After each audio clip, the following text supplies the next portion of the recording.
ci kontante la ñi nga xam ne ñoo dëkkee Mar Fafako teeroo seen gaalu ambulance bi nga xam ne moom lañ am. waxuma Mar Fafako rek mais Île de Mar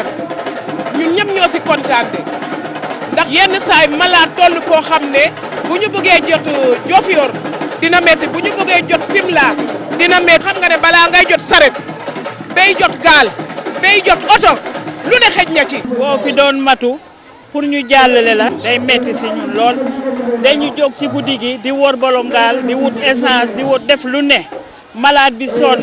mbokk yi sonn. ki nga xam ne moom moo jiite woon ndaje bi nag di DMG wu président de la république moom fas na yéene taxaw ci jafe-jafe yi nga xam ne moo am ci île boobu. population Mar Fafako ñu ngi ci 3000 habitants. dëkk bi aussi dafa nekk dëkk boo xam ne ñi ay liggéeykat lañ boo xoolee seen environnement bi nga xam ne ñii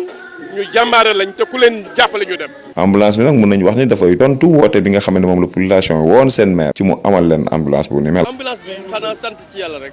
sant ci aussi Arfan li nekk sama wet nekk doomu dëkk bi moo tax ma koy gërëm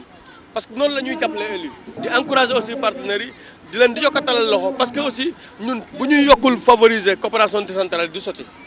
parce que ñun suñu budget amul doole. ñi mayee ko ambulance bi nag fas yéene nañoo indi benn oto boo xamee ni oto batterie la ngir respecter environnement bi ngir yombal yóbbu ñuy feebar ca embarcadère bi nga xam ne toll na ci 3 kilomètres ci charrette lañ leen di teg pour yóbbu leen.